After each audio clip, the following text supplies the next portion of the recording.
The effects of last year's Star Wars Battlefront II have been pretty huge. We've talked only recently about the proposed loot box laws and special labels for in-game purchases. But aside from all that serious stuff, the huge Battlefront 2 backlash has also changed the actual video games following in its wake. EA is due to launch a new Battlefield game this year, not to be confused with Battlefront, of course, and apparently they're pretty focused on not cocking it up. Reports have emerged that this year's Battlefield has been directly influenced by the massive backlash to last year's Star Wars Battlefront 2, which tied the game's progression to loot boxes. What that meant was if you wanted to develop and upgrade your online character and weapons, you had to constantly open loot boxes to do it as if it was a free-to-play mobile game. It was labelled pay to win, pay to progress, and actually many other labels that DICE and EA would not at all have wanted. The option to actually buy the loot boxes was never made available to the public thanks to the uproar that all this caused. That game was the culmination of months of full-price AAA releases with increasingly obnoxious loot boxes and microtransaction systems.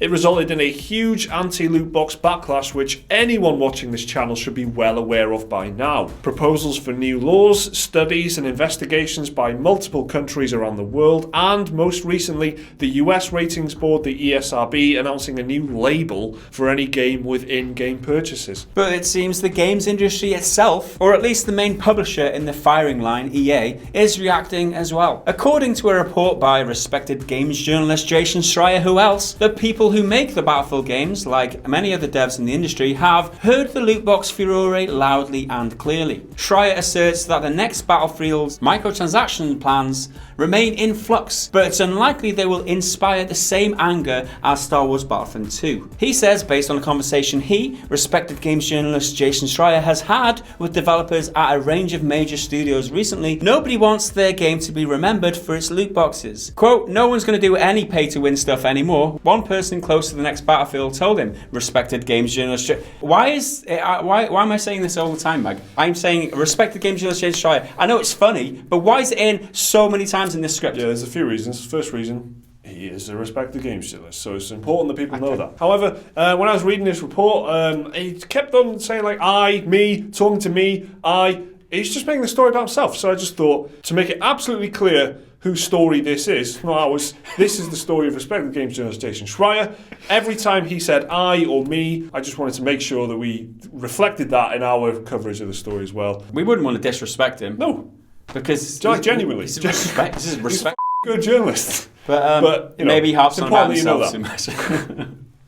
The quote goes on, we didn't take any of the loot box controversy lightly. Now, another report by US Gamer this week says that this year's Battlefield will have cosmetic-only loot boxes like 2016's Battlefield 1. US Gamer said loot boxes are back, but cosmetic only. Way more customization options for your soldiers than previous games. That report is accurate if a bit premature, according to the people that respected games journalist Jason Schreier has spoken to. Two people close to DICE told him, respected games journalist Jason Schreier, that while microtransaction plans for the next Battlefield have changed before and will no doubt change again before the game is out this fall, the company is indeed hoping to stick to cosmetics. One person apparently said US Gamer is making a conclusion about something that is still inconclusive.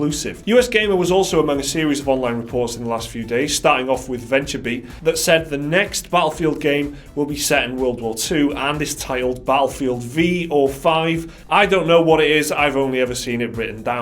Schreier says the reaction to the Battlefront 2 controversy within the industry has led to some common consensus among developers. 1, tread carefully, and 2, nobody wants to be the next Battlefront 2. Yeah, so we've done plenty of videos on how people, I guess, outside the games industry itself are reacting to the loot boxes. We know how a lot of gamers feel about it. We know how some senators in the US feel about it. We know how some European countries feel about it, and some ratings board. Now we kind of know, thanks to the hard work of respected games journalist Jason Schreier, how developers and the people who actually make the games feel about it, and the actual publishers as well, because EA seems to be changing course from the whatever was in Battlefront 2, whatever mess that was. They don't want to do that again. They want to do cosmetics only, and it seems like there's just this huge ripple effect in the industry where everyone is going, shit, we don't want that to happen to our games. We better be at least cosmetic only as well when we go for loot boxes, if we do it at all. This is where all our cows come to home to pasture. Is that the expression? It works. It works. Who's got cows these days? I don't know. This is exactly what we wanted, and this is the result, again, from the community. It's us getting together, telling developers what we don't want, and making a stand, making a change, and we've done that here. And hopefully, if you have to have it, stick to cosmetic. Don't throw loot boxes as part of, as tied into part of your progression. Battlefront 2, hopefully, will be the last time that ever happens. I think it will be, at least for a very long time, until they've probably moved on to something a lot worse than loot boxes by the time it comes around. We should also talk about the Battlefield, leak, I guess. Is it a leak or reports that it's going to be a World War II game? I think that was pretty predictable. I was pretty confident that that's what was going to happen. You go back to World War I, they have a Star Wars Battlefront game, and then the next year there's going to be a World War II game. That was like quite an obvious prediction, I thought, at the time, and it seems to be panning out. Whether or not it's Battlefield 5 or V, I don't know. Battlefield 5, it's got to be. But V for victory. That's a bit of a stretch, Mike. But also, it's not Battlefield 5. And then why wasn't Battlefield 1, Battlefield 5? Things a mess. It wasn't Battlefield 1 either. So Battlefield 5 makes sense to me in my little brain. See what you've done. Just make it straightforward, innit? But that's cool. I'm glad there's going to be a World War II again. I think it definitely worked for COD, didn't it? And Call of Duty going back to World War II. And I guess this was always going to be what happened. And the fact that it's panning out is pretty exciting. Hopefully they'll be confirming something about it soon. Can't wait till future Modern Warfare is fresh again. Yeah, I can't. I'm already looking forward to that. Give me some jetpacks, damn it. Boots on the wall. That's funny. So, are you excited for World War II again? Or are you excited for no more loot boxes in your game? Well, unless they're cosmetic. Let us know down in the comments below. Like the video if you've enjoyed it. Subscribe if you're new around here. Check out some more of our content on your screen there. Support us on Patreon if you were also pretty good. We'll see you again in the next video. And until then, bye for now.